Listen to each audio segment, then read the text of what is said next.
Glória a Deus. Glória a Deus. Aleluia. Tudo bem? Que louvor, né? Essa eu conhecia, viu, pastor? Não conhecia o Te Amo a Deus, mas essa eu conhecia, pastor de Cran. Essa eu conhecia. Essa é da minha época. Né? Não é tão velha assim, Du. Eu estava cantando, nós estávamos cantando, louvando a Deus, mas antes dessa música do Malvit era ao erguermos as mãos, e no refrão nós cantávamos: Santo, Santo é o Senhor poderoso, Santo só tu... Santo, Santo é o Senhor, somente tu. O que mais, pastor? Eu não consigo falar assim, só cantar. Engraçado, né? Erguemos as mãos e clamamos a Ti. Não, o finalzinho. És Tu? Sim, és Tu. Nossa, esse negócio foi diferente para mim aqui hoje. E em Mateus capítulo 9, abra comigo lá.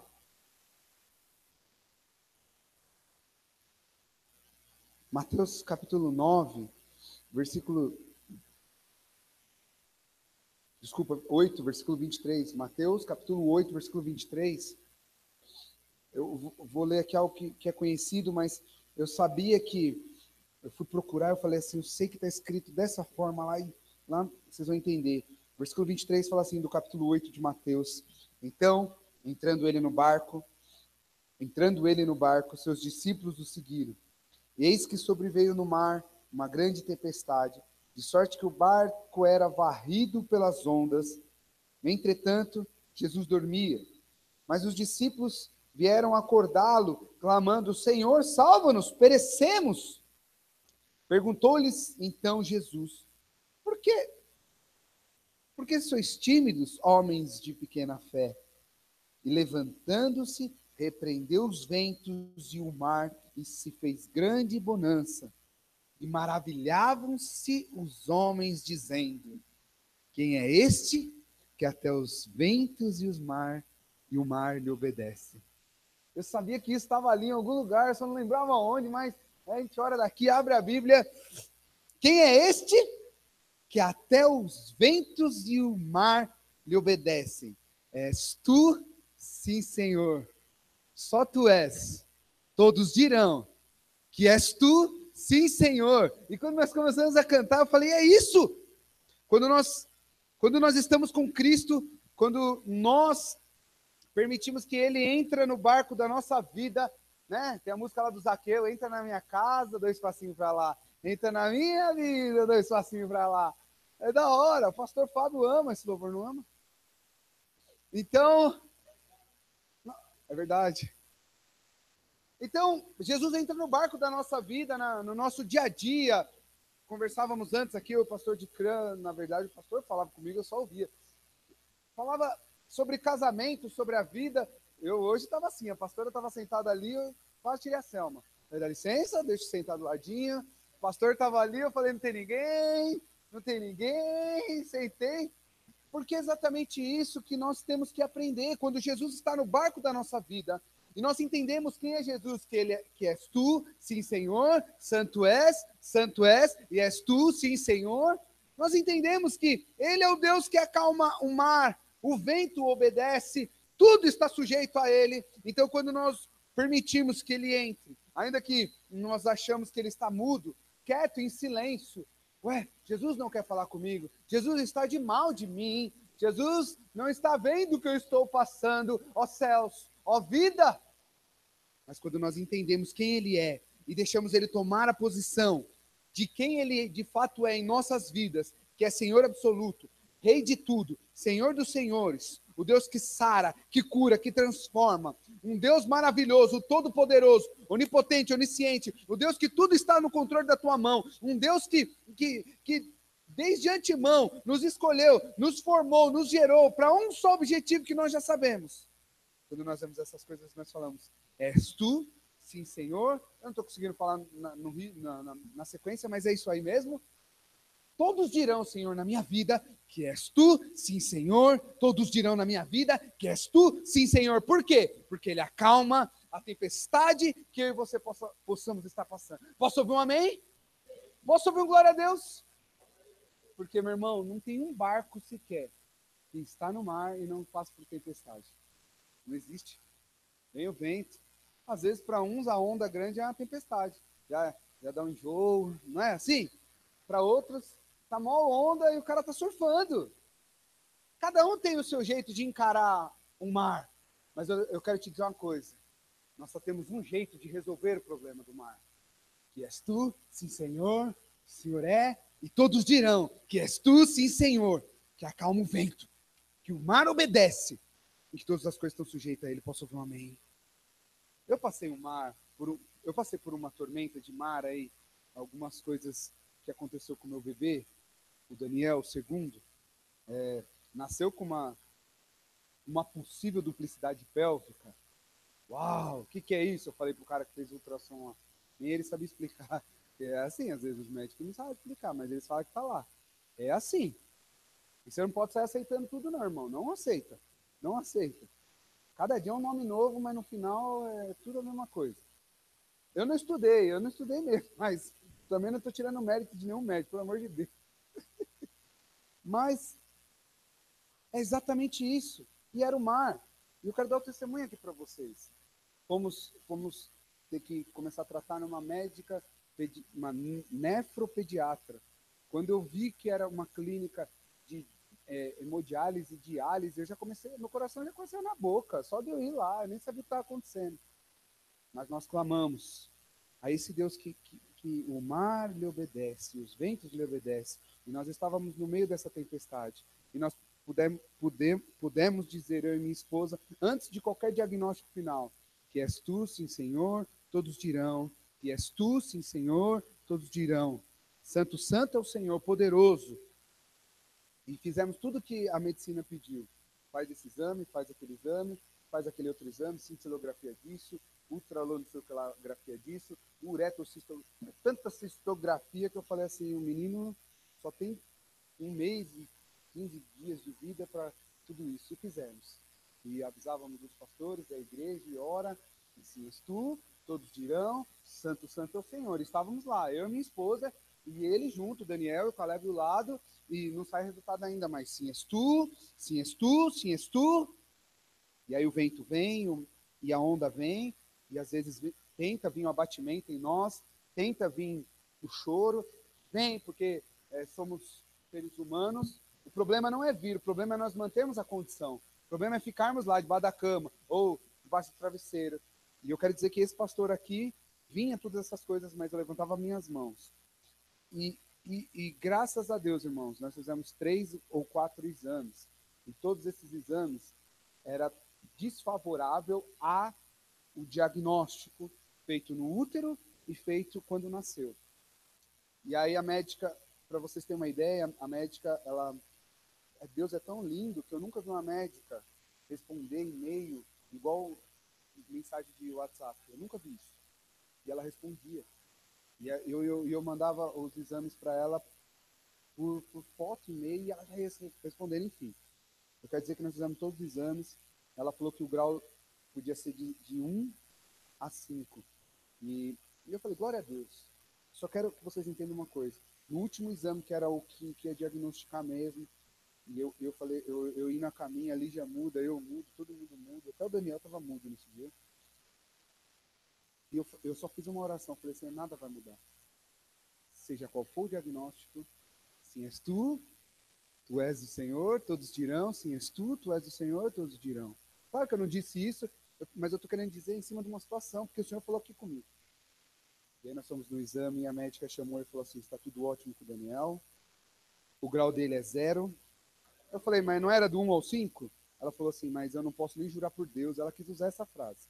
Eu não posso nem jurar por Deus que o Daniel tem duplicidade pélvica, porque todos os exames têm que dar alguma coisa. Ou da refluxo, ou da obstrução, ou da limitação de evacuar.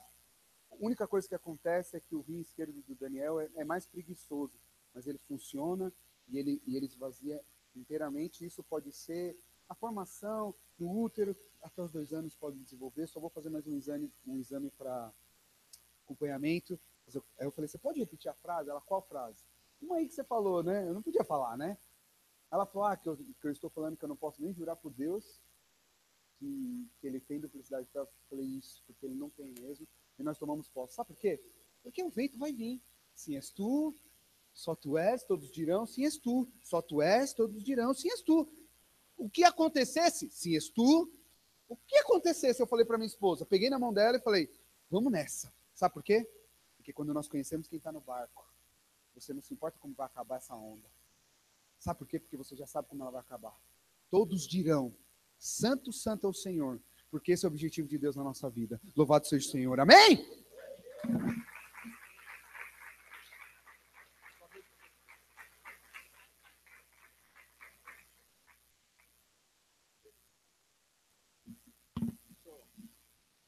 Você abre a sua Bíblia em Mateus, capítulo 11.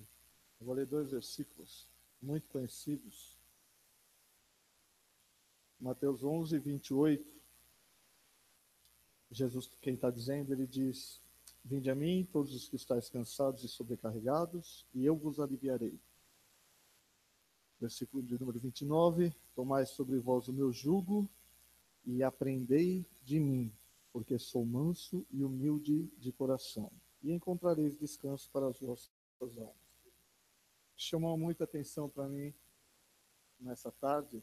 Eu digo nessa tarde, aqui enquanto nós estávamos em reunião, eu tenho uma característica: eu falo pouco e observo muito.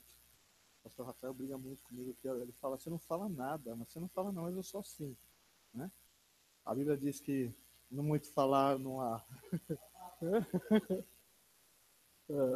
A gente tem que ser cedo no ouvir e tardio no falar. Porque no muito falar não falta transgressão. Enfim, eu estou brincando. Eu tenho por hábito observar muito. E hoje, essa palavra aprendei de mim me chamou muito a atenção. Eu tenho aprendido que há 3 maneiras de nós aprendermos as coisas na vida. Ou aprendemos com base com os nossos orientadores, ou aprendemos com o erro dos outros, ou aprendemos quebrando a cara. Infelizmente, as pessoas sempre optam pela última opção, a maioria, na realidade. Mas se você é um pouco mais esperto, assim como eu, creio eu, você deve usar os 2 primeiros exemplos, né? Aprender através da orientação que lhe é passada. O próprio Jesus disse, aprendei de mim, que sou humilde e manso. Ou você aprende com os erros dos outros. Se você ler a sua Bíblia em 1 Coríntios, capítulo 10, versículo 6, houve algumas coisas no Egito que foram registradas na palavra de Deus para nos servirem como exemplos. Ali ele dá 5 opções, mas é evidente que não se resume simplesmente a essas 5. Ali são 5 que o escritor ressaltou, né? Então, mas vamos lá. E essa palavra ficou me batendo. Aprender, aprender. E eu observo que às vezes a gente não consegue extrair de alguma situação específica aprender algo. E aí me veio outro versículo, eu vou pedir para você abrir lá. Depois que você começar a ler, você vai ter uma compreensão melhor. Talvez eu esteja me enrolando um pouco aqui para me expressar, mas abra lá em Mateus capítulo 6. Vamos lá. Mateus capítulo 6. Também é um texto muito conhecido. Mateus capítulo 6. Então vamos lá, você tem, eu diria, três maneiras de nós aprendermos, mas deve existir mais, né? Mas essas 3 me chamam muita atenção. Você aprende através da orientação, do teu guia, do teu senhor, vamos dizer assim, né? Daquele que te ensina. Você aprende através do erro dos outros, ou você quebra a cara. Esse erro não é muito confortável. Mas vamos lá. Todos chegaram a Mateus 6? Eu vou ler a partir do versículo 25, que foi outra coisa que me chamou a atenção. É Jesus quem está dizendo, ele diz, por isso vos digo, não andeis ansiosos pela vossa vida, o quanto ao que haveis de vestir, ou de comer, ou de beber, nem pelo vosso corpo. Não é a vida mais do que o alimento, e o corpo mais do que o vestuário? Aí ele começa a falar, observai as aves do céu.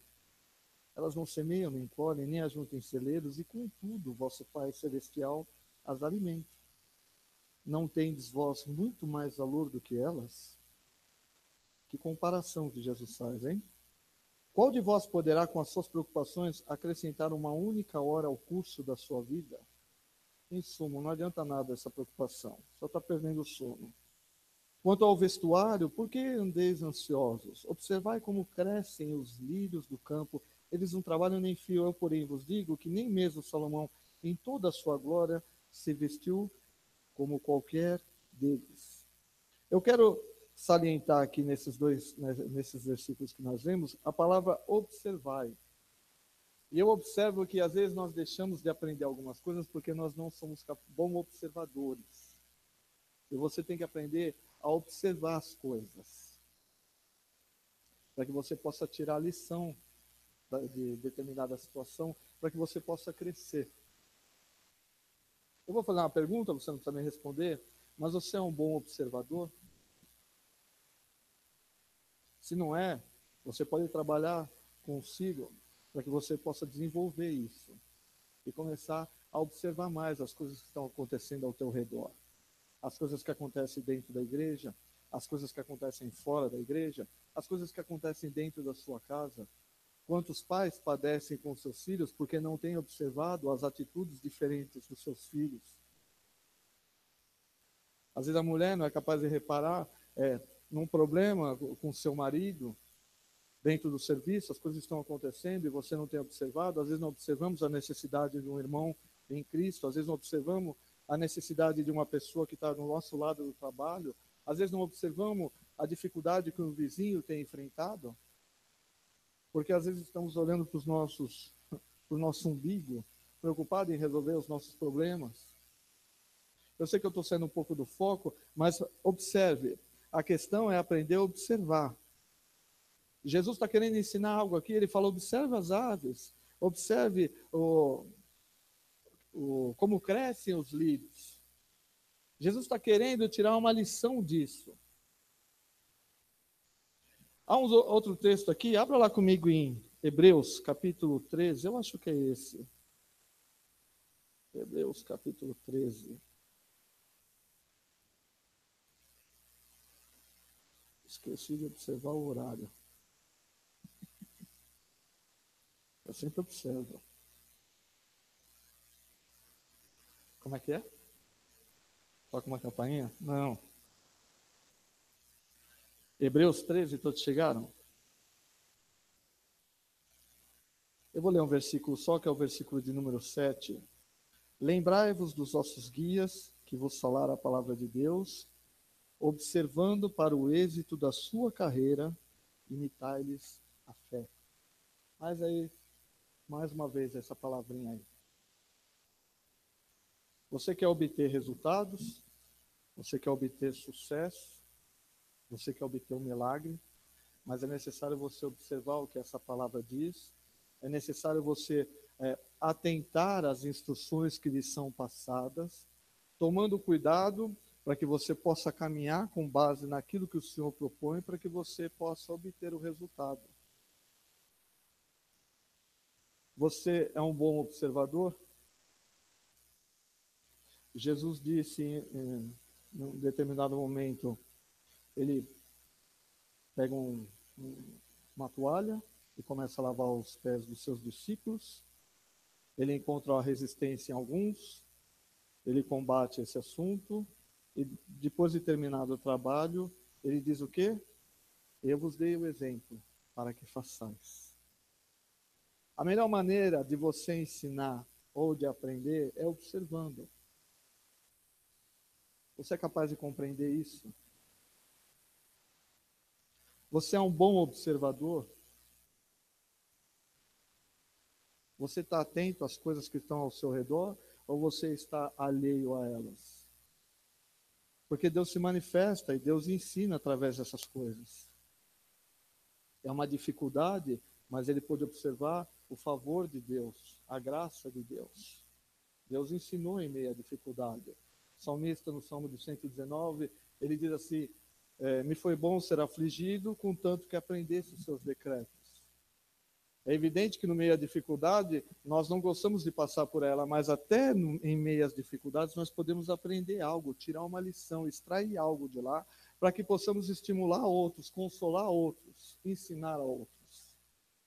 Mas para que isso também aconteça, é importante que você se torne um bom observador. Observador dessa palavra, observador da lei do Senhor, observador daquilo que está ao teu redor. E aí, para terminar, eu vou lá para 2 Reis.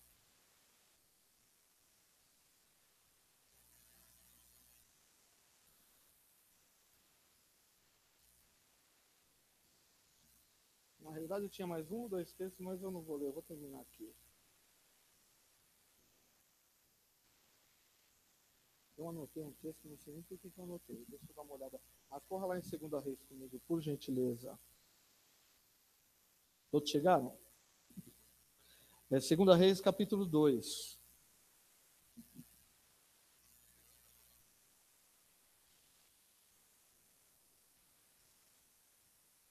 Essa é a passagem onde Elias é tomado de Eliseu. Antes disso, começaram a dizer a Eliseu que o seu senhor seria tomado dele, mas ele não se apartou do seu senhor.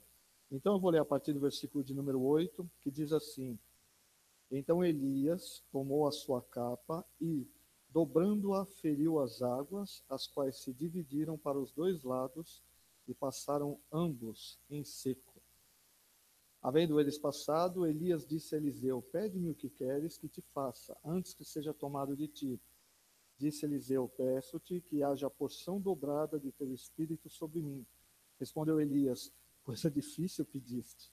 Se me vires quando for tomado de ti, assim se te fará. Porém, se não, não se fará.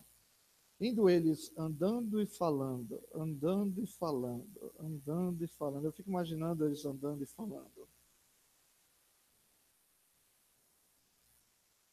Isso é importante, que você possa caminhar com homens de Deus, porque é nesses momentos onde a gente mais aprende, sabia? Às vezes a gente acha que está vindo participando aqui dos cultos e estamos aprendendo porque somos assíduos no culto, somos presentes. Eu não falto. É muito importante você estar aqui cultuando ao Senhor, mas você vai aprender mesmo é nessa hora aqui, onde você vai andando e falando, andando e falando. Tanta coisa preciosa eu aprendi de andar com homens de Deus e ouvi-los. Eu sempre ouço mais do que eu escuto. Vocês lembram o que eu falei, né? Mas isso é importante. Jesus enviou os discípulos de dois em dois. Vai andando e vai falando, vai andando. Você tem que aprender. Se você está na hora de falar, Eclesiastes 3, há tempo de falar e há tempo de calar. Então, dependendo do homem de Deus que você está, se cala e ouça mais. Aprenda. Observe. Amém? Então, eles iam andando e falando. Versículo de número 11, diz que indo eles andando e falando, de repente um carro de fogo com cavalos de fogo os separou um do outro, e Elias subiu ao céu no redemoinho. O que vendo Eliseu, clamou: meu pai, carros de Israel e seus cavaleiros. E Eliseu nunca mais o viu.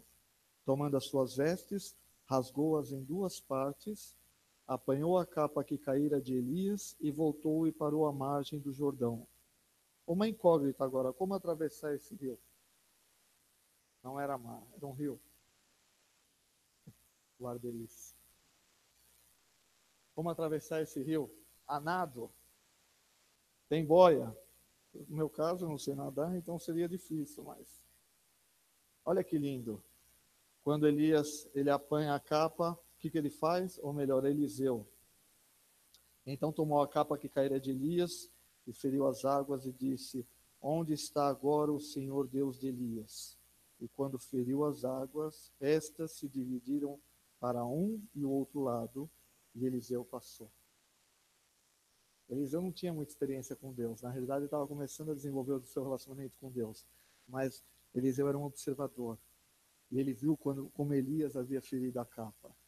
E ele repetiu. E você tem que aprender a observar aqueles que te ensinam e colocar em prática aquilo que você tem observado. Como se faz?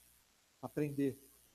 Observe, querido, quantas coisas Deus pode te ensinar aí através de situações na sua vida. se você aprender a desenvolver essa sua, o seu olhar aguçado, é a maneira de enxergar as coisas, está conectado direto com Deus em cada área, cada situação específica, você extrair algo de lá e tirar uma lição. E apesar do vento ser contrário, apesar das adversidades, você pode observar a mão de Deus atuando ao teu favor. Isso vai fazer com que você possa crescer em fé. E amanhã você pode ensinar a outros. Então, em nome de Jesus, aprenda. Posso ouvir um amém? Aprenda, querido. Nós temos sempre algo a aprender. E Deus quer nos ensinar. E Deus usa as pessoas para nos ensinar. Aprendei dele. Que é humilde, que é simples. Você pode aprender? Você tem algo a aprender? Em vez de bater a cabeça, você pode aprender ouvindo essa palavra, observando, colocando em prática. E você pode aprender com os erros dos outros. Se você aprender com os erros dos outros, isso vai evitar dissabores na sua vida. O Senhor não quer que você passe por muitos dissabores. Na realidade, Ele quer te privar dos dissabores. Os dissabores na vida vêm por conta muitas vezes por conta da nossa desobediência, por conta da nossa rebeldia. Aliás, o salmista, o Salmo 68, diz que somente o rebelde habita em terra estéril. Deus quer te conduzir a pastos verdejantes. Deus tem refrigério para a tua alma. E é necessário, assim como o Senhor é humilde, você entender que você tem muito que aprender. Pastor, por que você está falando isso? Porque foi isso que Deus me chamou a atenção nessa tarde, enquanto nós conversávamos. Eu observava o êxito de uma pessoa, e o êxito dessa pessoa se dá porque ela é uma boa observadora e ela põe em prática aquilo que ela aprendeu. Você é esperto? Lógico que é. Você está aqui, então você é esperto. Então, aproveite o seu tempo melhor e observe, coloque em prática, em nome de Jesus. Amém.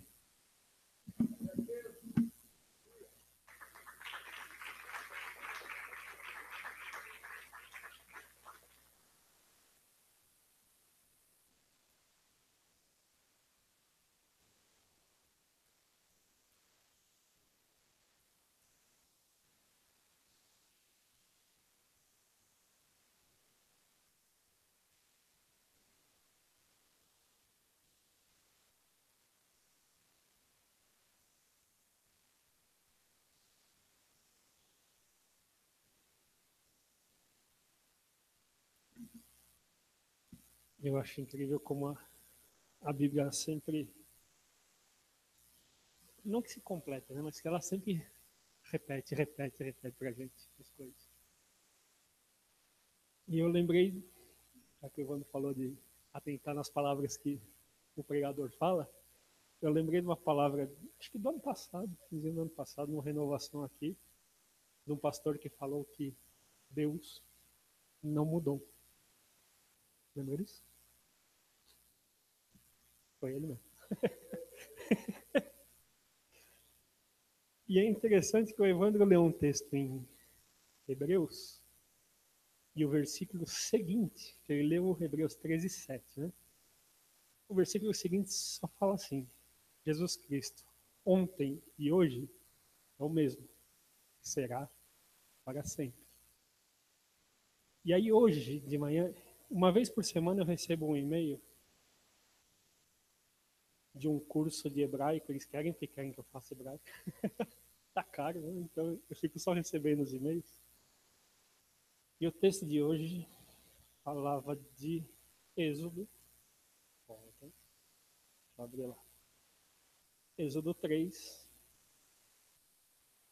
que é o texto em que Moisés encontra com Deus na sarça ardente.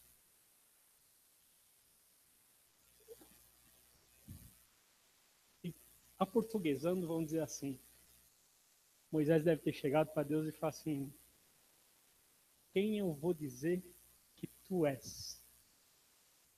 E aí Deus fala para ele: eu sou que sou. E aí ele continua. No versículo, no 3, cadê? 3,15, assim disse Deus ainda mais a Moisés: assim dirás aos filhos de Israel: o Senhor, o Deus de vossos pais, o Deus de Abraão, o Deus de Isaque e o Deus de Jacó me enviou a vós outros. Este é o meu nome eternamente. E assim serei lembrado de geração a geração. Ele é. A gente falou, Pedro falou disso aqui semana passada. Não tem nenhum outro que você pode falar: ah, Maomé morreu. Não é mais. Já morreu. Já foi. Jesus é o único. O único. Ele não está vivo. Ele é vivo. Porque ele é a própria vida. E o que isso, o testemunho do Rafa trouxe para mim? Eu até já preguei isso aqui uma vez. Eu não sei qual é a sua necessidade. Você precisa de saúde? Se você chegar para Deus e falar assim: é você que pode me curar? Isso. Celular doido? Então, voltando. Está precisando de cura? O Senhor que pode me curar? O que ele vai responder? Eu sou. Estou precisando de uma ajuda financeira? É o Senhor que pode me ajudar? Eu sou. Qualquer coisa. Eu vi uma frase essa semana que eu não sei se eu mandei para o Pedro, ainda podia colocar lá no Flashes. Que fala assim: não importa qual é a pergunta, Deus sempre é a resposta. Porque a gente tem isso em mente. Ele é tudo para a gente. Né?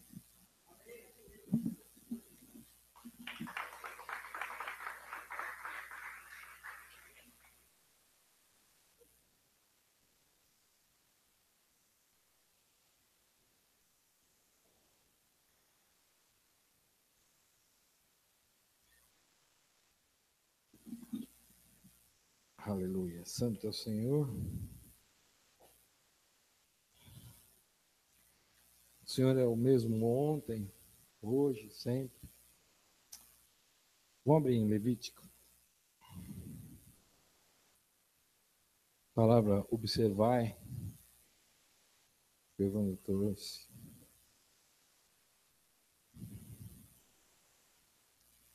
Capítulo 25.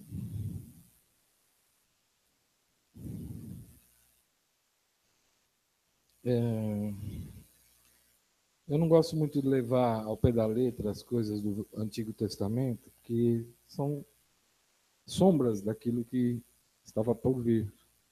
Então, a gente tem essa base. Mas Deus tem uma característica, né? Tanto é que a gente dá o dízimo. Ele tem uma característica. Em 25, 2. Fala aos filhos de Israel e diz-lhes: quando entrares na terra que vos dou, então a terra guardará um sábado ao Senhor. 6 anos semearás o teu campo, e 6 anos podarás a tua vinha, e colherás os seus frutos. Porém, no 7º ano haverá sábado de descanso solene para a terra, um sábado ao Senhor. Não semearás o teu campo, nem podarás a tua vinha. O que nascer de si mesmo na tua seara, não cegarás, e as uvas da tua vinha, não podada, não colherás. Ano de descanso solene será para a terra. Mas os frutos da terra, em descanso, vos serão por alimento a ti e ao teu servo e à tua serva, e ao teu jornaleiro e ao estrangeiro que peregrina contigo, e ao teu gado e aos animais que estão na tua terra. Todo o seu produto será por mantimento. Então, aqui, a orientação é que 6 anos lavre a terra e 1 ano de descanso.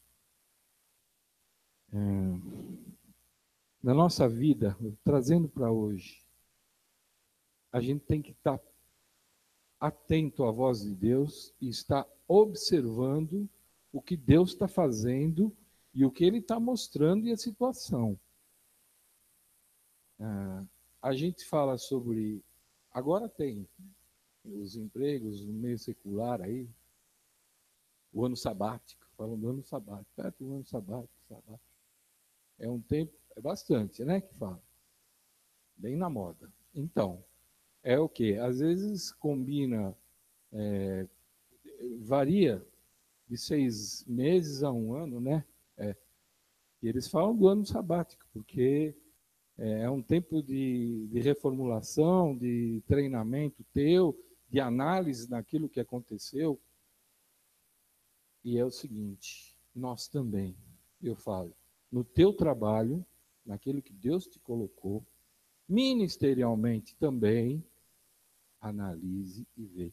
Não queira insistir uma coisa que é para você parar, sabe? Não insista com aquilo que, sabe, é como se malhando no ferro. Não dá. Tem hora que você tem que dar uma... Chegou um tempo que Deus me mostrou uma pessoa, mas eu não vou pôr essa pessoa em xeque, porque tem mais 4, mais 3. Alabassuri, Shekalabarras. 4 pessoas, Deus me fala que tem nessa situação.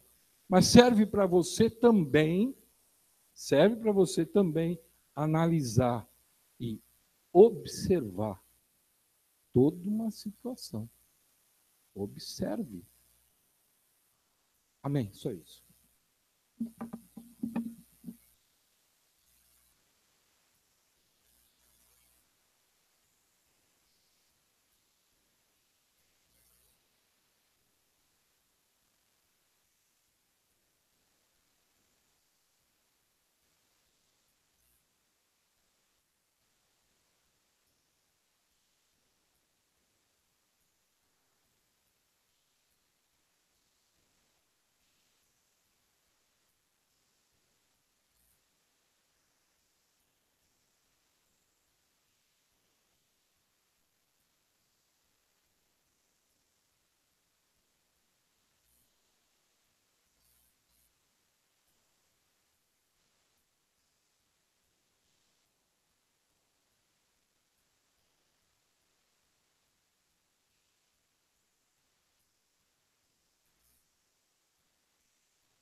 Assim, amados, eu vou trazer alguma coisinha um pouco semelhante, um pouco diferente do que eu levei na praia hoje.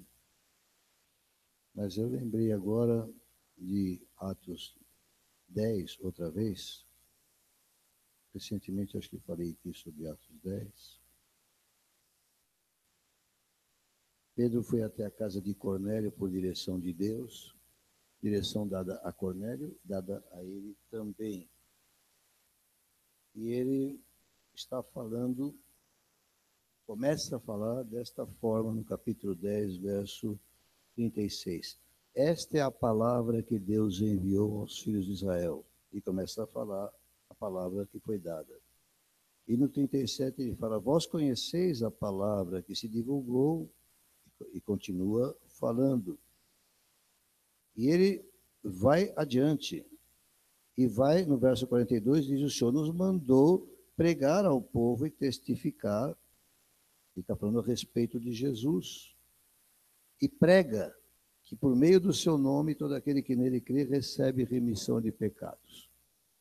E como era uma situação nova, que Deus preparou para trazer um testemunho aos judeus e aos gentios, e a todos os apóstolos, Deus se dá a liberdade que ele tem, porque ele é o Senhor, de interromper Pedro Pedro estava indo muito bem. Você lê isso aí, você fala, estava na pinta, ele estava falando otimamente. Mas, no versículo 44, ainda Pedro falava estas coisas quando caiu o Espírito Santo sobre todos os que ouviam a palavra. Esse é o nosso anseio. Porque a pregação consiste em palavra. Mas Paulo disse, eu não me envergonho do Evangelho, porque ele é o poder de Deus para todo aquele que crê. Palavra e poder. Poder e palavra. Por isso nós cremos que nós temos que ter esse balanço entre palavra e unção. E a unção tem que estar presente sempre. Mas a palavra precisa ser conhecida. Nós dizemos, cada crente é um ministro. Eu tinha muita consideração, e ainda tenho, por aquela pessoa, mas eu tinha consideração ministerial por alguém. E um dia esse alguém, na minha casa, conversando, disse claramente, eu não costumo estar sempre lendo a Bíblia. Hoje eu olho para trás e vejo, entendo por que ela não avançou. Ela ia indo tremendamente, ia ser... Deus mostrava que tinha um chamado para ser uma coisa poderosa.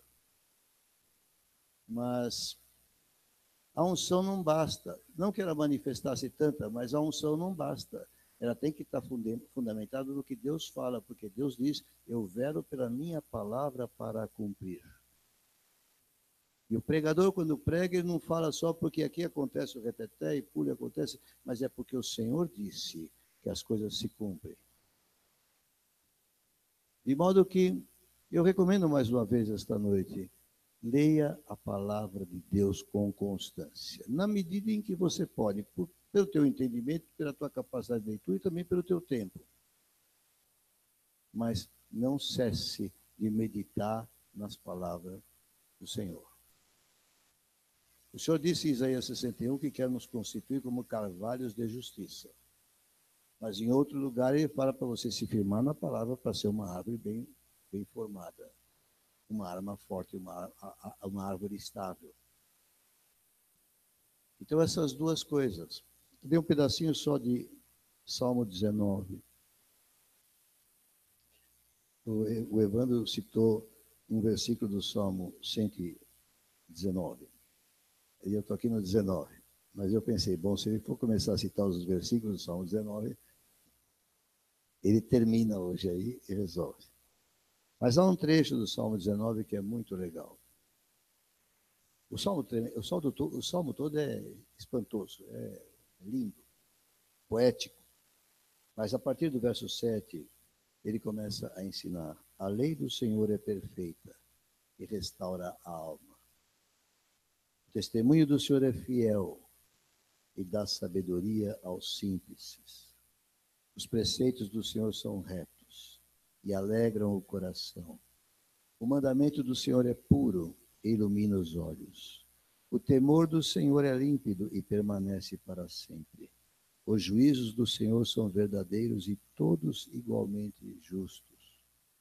São mais desejáveis do que o ouro, mais do que muito ouro depurado, e são mais doces do que o mel e o destilar dos favos. É tremendo a descrição da palavra e o benefício que ela traz. Ele cita vocábulos diferentes, mas todos eles apontam para o benefício do conhecimento e da aplicação da vida desse livro, do que está escrito nele. E diz que são mais desejáveis do que o ouro, mais do que muito ouro depurado, e são mais doces do que o mel e o destilado dos ferros. Eu lembro aquele tempo, Elcio, da unção que caiu lá no braço. Mas eu lembro de um tempo ainda antes, quando o Espírito começou a me ativar para estudar a palavra. Tempo do Bartimeu, lá atrás, na cruzada que eu comecei a frequentar. E eu lembro que eu ia para o escritório com a Bíblia totalmente nova, sem nenhuma referência, como esta aqui, que só tem os textos e algum numerinho escrito embaixo.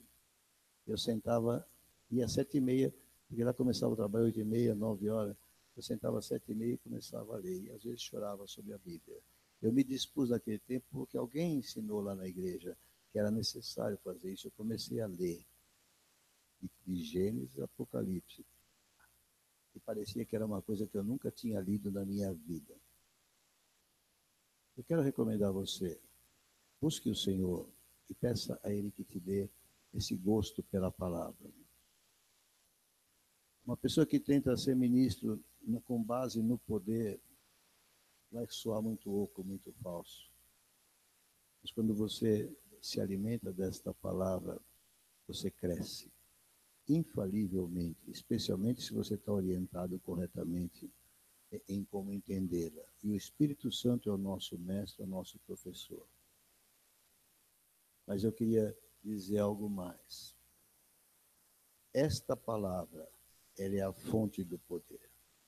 Quando nós oramos por alguém, nós estamos confiando na palavra. A palavra diz que o Senhor deseja que todos sejam salvos. Eu vou pregar e eu creio que o Senhor quer salvar. A palavra diz que crê no Senhor Jesus será salvo tudo da tua casa. Eu posso dizer para ele, eu prego Jesus, porque ele é a salvação, ele é a resposta. O irmão estava ali falando, ele só tem um nome, eu sou. E ele vai cumprir. Vou orar por cura. Eu só vou citar esse para terminar, porque não temos a noite inteira. Mas você vai a Isaías 53. E quando Elias jogou o manto para atravessar o rio,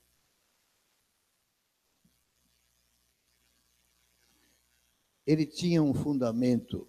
Aquele que era o seu mestre tinha feito isto. Ele fez.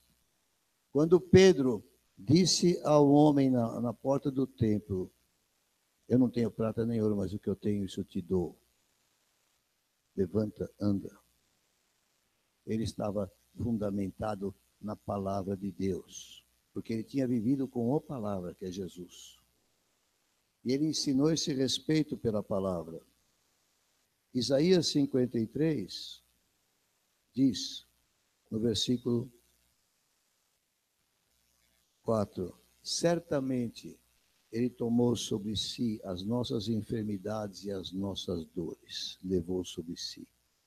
E nós o reputávamos por aflito, ferido de Deus e oprimido. Mas ele foi traspassado pelas nossas transgressões e moído pelas nossas iniquidades. O castigo que nos traz a paz estava sobre ele, e pelas suas pisaduras foste sarados.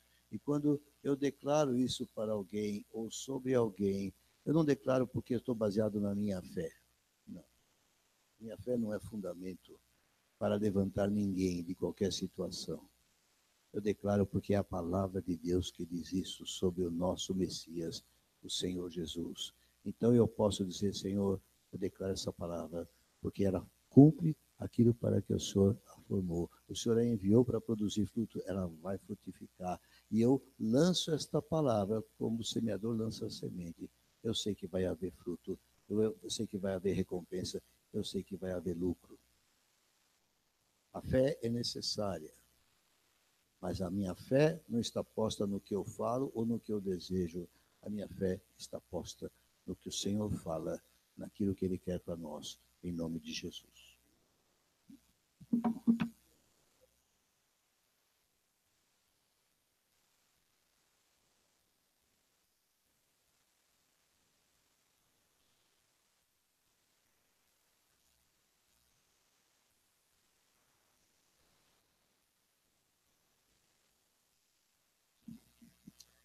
Glória a Deus.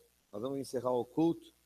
Antes de ficar em pé, eu quero lembrar que neste sábado próximo nós não teremos reunião aqui, viu? Porque estaremos em Votorantim no Renovação. Todos nós, a Janete é a primeira, que já disse que vai sair daqui às 7 da manhã.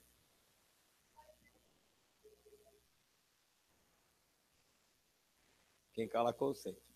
Você vai, né? Você está. Só que nós temos um batismo à tarde, graças a Deus, né? O Senhor tem atraído pessoas para o seu reino, para a sua família, e há pessoas que querem confessar publicamente que creem em Jesus. Nós vamos lá adorar o Senhor e prestigiar e ser testemunhas disso. Eu tenho um problema, pequeno problema. E se você puder me ajudar, eu vou agradecer muito, tá? Nós temos 14 pessoas inscritas para ir e temos oficialmente 2 carros. Eventualmente podemos conseguir um terceiro, mas nesse caso eu teria que ir com os meus 2 carros para a gente poder levar todos. De forma que se você tiver condição de sair e conosco, e você pode ajudar com alguma carona, então eu vou só com a minha família, senão eu vou ter que ir com 2 carros mesmo, a gente se vira, porque ninguém vai ficar aqui por causa disso. Mas se você tiver condição, preciso saber disso ainda hoje, até amanhã no máximo. Outra coisa, a gente precisa marcar um horário para sair, porque pelo que eu percebi, tem gente daqui, tem gente de lá e tem gente de acolá. E se todo mundo vai no mesmo carro, nos mesmos carros, que são poucos, a gente tem que marcar um ponto de encontro e 1 hora. Lá marcamos de chegar a partir de 2 horas, por 2 horas, então a gente precisa estar aqui na igreja meio-dia. E leve um lanche, tá? Porque nós vamos levar pão, frios, alguma outra coisa. Foi combinar mais alguma coisa? A Glaucia vai cuidar disso, ela vai avisar amanhã o pessoal, mas então você está mais do que convidado para ir e passar o dia conosco. De lá a gente vai direto para Votorantim, para Renovação, a gente só volta alta madrugada, 3 da manhã, menos. Um pouco antes a gente volta, porque a gente tem que ir almoçado, né? Vai ter almoço lá. Umas 2 horas lá, você sai daqui 1 hora e não chega lá nunca. A gente vai ter que fazer uma ginástica dura. Ok? Vamos ficar em pé. Domingo tem reunião aqui, né? Domingo de manhã, a reunião do pessoal que vai. Do pessoal que tem feito visitas aí, reunião normal no domingo, tá bom? Vamos ficar em pé, vamos nos despedir. Tinha mais uma coisa para falar, esqueci. Agora já foi. Não, pessoal das visitas, já falei. Sim. Vamos orar?